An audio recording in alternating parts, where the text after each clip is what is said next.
This is one of the weirdest evolutions I've ever seen in a movie franchise.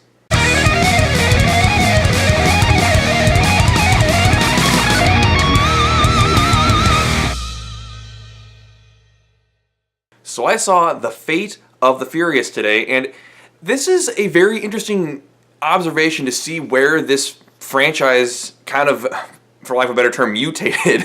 Because it started out as being about street racing and went from street racing to heists and global espionage.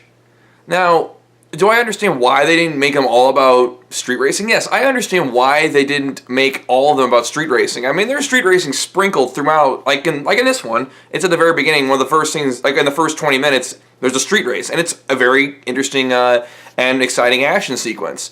But the reason why they had to evolve it is because it would get tired and boring. A good example of that is the Step Up movies. There was like 4 or 5 of them. I kind of lost track because I honestly don't care.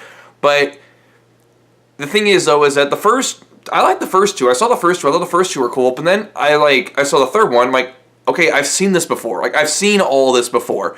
You're not adding anything new. You're adding just different dance moves. It doesn't improve the movie at all. It's gonna make it worse. And that's why like the Step Up franchise hasn't kept going, because no one wants to go see that because they've seen it before. They've seen all this before. Whereas after Fast and Furious, the 4th one, it went into heists and I guess a global espionage and all those other interesting things that it's not like, it's like, and it feels like just like everyday people that can do all these things. Now, what is the movie about? Well, the movie is about, Dominic Toretto. Everyone is enjoying their time in Havana, Cuba, and then this mysterious woman, played by Charlize Theron, comes up to Dom and basically gives him an offer he can't refuse to come work for her. And then chaos kind of ensues from there. Now, I actually, and no one's holding a gun to my head, I actually really, really, really enjoy this movie. I mean, there are some stupid parts. I mean, there are some parts where you really, really got to suspend your disbelief. Really got to suspend it, because there are some parts that physics just do not exist. And I'm like, okay, that wouldn't happen. Yeah, no, that's not possible. That's physically impossible. Nope. But there are some amazing action sequences in this movie. Probably my favorite is in the trailer where The Rock and Jason Statham are in prison together, and they both fight through all these different people. And this is also one of those parts where you got to really suspend your belief, because The Rock is knocking dudes out with his bare hands. He's knocking people out with his bare hands that are wearing body armor. Like body armor, helmets, and everything. I'm like, okay. Now, I know The Rock is really strong, but he's not that strong. Like, come on. But I mean, it's a fun movie to watch. It really is. Like you can't go into this movie expecting like an Oscar-worthy movie. It's a bunch of action sequences that are actually entertaining to watch. Like the prison fight. It's in the trailer. The part where Dominic is being kind of suspended by wires, and the submarine sequence. All those are really awesome to watch. It's really, really exciting. It kept me on the edge by seeing. I'm like, okay, this is actually really, really cool. Because there are action sequences that like overuse things like slow-mo and have no substance, and it's really boring. This is not a boring movie. I really like this movie.